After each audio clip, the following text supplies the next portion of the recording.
I request Minister for Transport and behalf of the Chief Minister to move the motion for taking into consideration of the Telangana Hate Speech and Hate Crimes Prevention Bill 2026. Telangana అసెంబ్లీలో చర్చ జరిగిన ఒక bill, దానిపైన తీవ్రమైన అభ్యంతరాలు వ్యక్తమైన bill. భారత రాజ్యాంగం ప్రసాదించిన ఆర్టికల్ 19 దానికి విఘాతం కలుగుతుందని విపక్షాలు వ్యక్తం చేసిన ఒకానొక తీవ్రమైన అభ్యంతరం. చివరికి ఆ బిల్లు సెలెక్ట్ కమిటీకి వెళ్ళింది. ఇంతకు ఆ బిల్లు ఏమిటి, ఆ బిల్లులో ఉన్న అంశాలు ఏమిటి అనేది కొంచెం లోతుగా చూద్దాం. I beg to move for taking into consideration of the Telangana Hate Speech and Hate Crimes Prevention Bill 2026. ఇది ద్వేషపూరిత ప్రసంగాలకు సంబంధించి హేట్ స్పీచ్. దీనిపైన గడిచిన కొద్ది కాలంగా తీవ్ర చర్చ జరుగుతున్నది. అంటే ఒకరిపైన ఒకరు బురద జల్లుకోవడం, విద్వేషపూరితమైన ప్రసంగాలు చేస్తూ ఉండడం, దాని ప్రభావం సమాజం పైన ఉండడం, ఇది కొన్నాళ్ళుగా కనిపిస్తూ ఉన్నది. ఇది ప్రధానంగా సోషల్ మీడియా కేంద్రంగా జరుగుతున్నది. ఈ సోషల్ మీడియా కేంద్రంగా జరుగుతున్న దాన్ని కొన్ని నిబంధనలు ఉండాలి, లేకుంటే కనుక విచ్చలవిడితనం వస్తే ఇబ్బంది అవుతుంది అనే ఒక చర్చ కూడా ఉన్నది. ఈ నేపథ్యంలోనే తెలంగాణ ప్రభుత్వం ఒక బిల్లును అసెంబ్లీ ముందుకు తీసుకొని వచ్చింది. ఆ బిల్లు విద్వేషపూరిత ప్రసంగము, ద్వేషపూరిత నేరాల నివారణ బిల్లు 2026. మరి ఈ బిల్లు పట్ల ఎందుకు అభ్యంతరం వచ్చింది? ఈ బిల్లులో ఏమేమి ఉన్నాయి? ఇవాళ నిత్య జీవితంలో మొబైల్ ఫోన్ లేకుండా రోజు గెలవడం లేదు. ఒక పూట మనం అన్నం తిన్నా తినకున్నా కానీ మొబైల్ చూడకుండా ఉండలేని ఒకానొక స్థితి ఉన్నది. మనం వాట్సప్, ఫేస్బుక్ ఇవి సర్వసాధారణం. ఇందులో ఒక భయం కలిగించే విషయము, తీవ్ర అభ్యంతరకరమైన విషయం. వాట్సాప్ గ్రూపులో కొన్ని గ్రూపులలో 50 మంది, 100 మంది, మరింత ఎక్కువ మంది కూడా ఉండవచ్చు. అందులో అడ్మిన్ ఏదైనా విద్వేషపూరితమైన ఒక పోస్టు పెడితే దానికి ఆ అడ్మిన్తో పాటు గ్రూప్లో ఉన్న సభ్యులు మొత్తం బాధ్యులే. ఇందులో శిక్షలు కూడా 7 నుంచి 7 ఏళ్ల వరకు 50,000 జరిమానా. రెండోసారి అదే తప్పు చేస్తే 7 ఏళ్ల నుంచి 10 ఏళ్ల వరకు జరిమానా, కూడా అది లక్షల్లో జరిమానా ఉండబోతున్నది.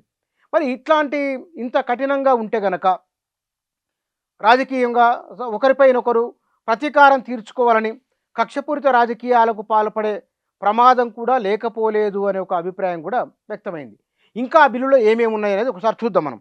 ఈ బిల్లులో ఉన్న అంశాలు అంటే ఇంకా ఈ చట్టరూపం దాల్చలేదు, బిల్లు మాత్రమే. ఇది సెలెక్ట్ కమిటీకి వెళ్ళింది. ఈ బిల్లులో ఉన్న విషయాలు: ద్వేషపూరితమైన నేరానికి ఏడాదికి తక్కువ కాకుండా గరిష్టంగా 7 ఏళ్ల జైలు శిక్షతో పాటు 50,000 రూపాయల జరిమానా ఉంటుంది. మరొక అంశం, నేరపూరితమైతే అదే నేరం పునరావృతమైతే కనుక 2 ఏళ్లకు తక్కువ కాకుండా గరిష్టంగా 10 ఏళ్ల జైలు శిక్ష, ₹1,00,000 వరకు జరిమానా విధిస్తారు.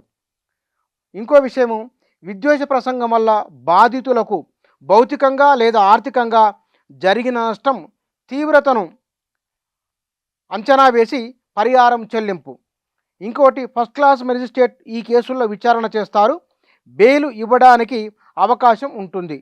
మరొక అంశం, కార్యనిర్వాహక మెజిస్ట్రేట్ మండల స్థాయిలో తహసీల్దారు, డివిజన్ స్థాయిలో ఆర్డీఓ, జిల్లా స్థాయిలో అదనపు కలెక్టరు అంటే రెవెన్యూ లేదా కలెక్టరు, ప్రత్యేక కార్యనిర్వాహక మెజిస్ట్రేట్. ఈ చట్టం కింద స్థానికంగా మళ్ళీ నేరాలు చేసేవారు ఏదైనా నేరం చేయడానికి అవకాశం ఉన్నా లేక బెదిరించడానికి అవకాశం ఉంటే విచారణ జరిపి శాంతిని నెలకొల్పడానికి ఆ నేరస్తుడిపై చర్యలు తీసుకునే అవకాశం ఉంటుంది.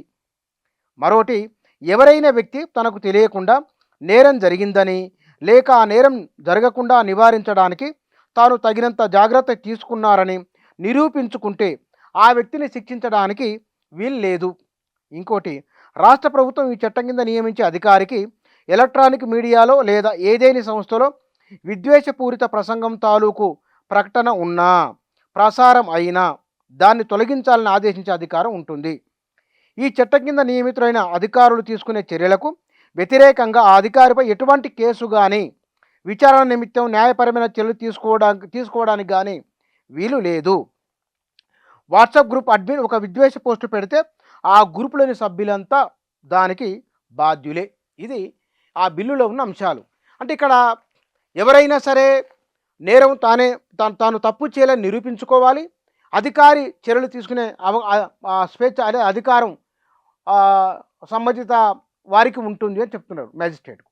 ఇక్కడ భావప్రకటన స్వేచ్ఛ అంటే ప్రభుత్వాన్ని ఎవరైనా విమర్శ చేస్తే కనుక, ప్రభుత్వ విధానాన్ని తప్పుపడితే కనుక దాంట్లో ఏదో ఒక మెలిక తీసుకొని ఆ వ్యాఖ్య చేసిన వారి పట్ల చర్యలు తీసుకోరు లేదా వారిని ఇబ్బందులకు గురి చేయరని గ్యారంటీ ఏమిటి అనేది ఒకటి.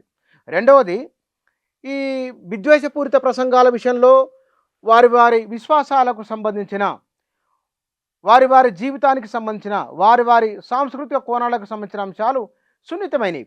ఈ సున్నితమైన విషయాలలో ఎవరైనా పోస్టులు పెడితే గనక, సమాజంలో అలజడికి కారణమైతే గనక వారిపైన చర్యలు ఉంటాయి. అది కూడా చాలా సీరియస్గా చర్యలు ఉండబోతున్నాయి. ఇక్కడ ఇంతకు ముందున్న చట్టాలే చాలా ఉన్నాయి. ఆ చట్టాలను పకడ్బందీగా అమలు చేయండి సరిపోతుంది. కొత్త చట్టాలు ఎందుకు అనే ఆర్గ్యుమెంటును కొందరు సభ్యులు సభలో లేవనెత్తడం. బీజేపీ, టీఆర్ఎస్, సిపిఐ ఈ సభ్యులు ఈ బిల్లును యథాతథంగా ఆమోదిస్తే గనక, రేపు విపక్షంలోకి కాంగ్రెస్ పార్టీ వస్తే గనక వారు కూడా రాజకీయ కక్షలు లేదా వేధింపులకు గురికాక తప్పదు. ఈ విషయాన్ని గమనంలో ఉంచుకోవాలని చెప్తున్నారు. వాస్తవానికి మనకు గడిచిన చరిత్రను చూస్తే కనుక ప్రభుత్వాలు తమకు నచ్చని వారి పట్ల, విపక్షాల పట్ల, ఎప్పుడో మనం ఎమర్జెన్సీ సందర్భంలో ఆనాడు విపక్షాలు లేదా ఇందిరాగాంధీ పట్ల ఇలాంటి అభిప్రాయాన్ని లేదా ఇలాంటి విమర్శలు చేసి ఉన్నారు. ఈ మధ్యకాలంలో తరచుగా అలాంటివి పదే పదే వినబడుతున్నాయి.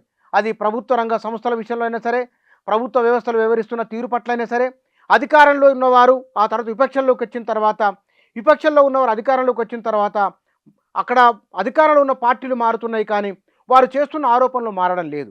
తో పాటుగా అధికారంలో ఉన్నప్పుడు తీసుకునే చట్టాలే, ఆ చట్టాలను వారే తిరిగి విపక్షంలో ప్రశ్నిస్తూ ఉన్నారు. కాబట్టి ఏ బిల్లు అయినా సరే చట్ట రూపంలో మారుతున్న సందర్భంలో విశాలమైన ప్రజా ప్రయోజనాలను, భారత రాజ్యాంగం పౌరులకు ఇచ్చిన మౌలికమైన హక్కులను, అది అందులో భావప్రకటన స్వేచ్ఛ ఉన్నది, వారు గౌరవప్రదంగా జీవించే హక్కు ఉన్నది, వారు సామాజిక, రాజకీయ, ఆర్థిక సమాన స్వతంత్రాలను పొందే హక్కు కూడా భారత రాజ్యాంగం ప్రసాదించింది. కాబట్టి ఆ వాక్ స్వేచ్ఛను, జీవించే హక్కును హరించకుండా చట్టాలు ఉండాలనేది అందులో మూలసారం.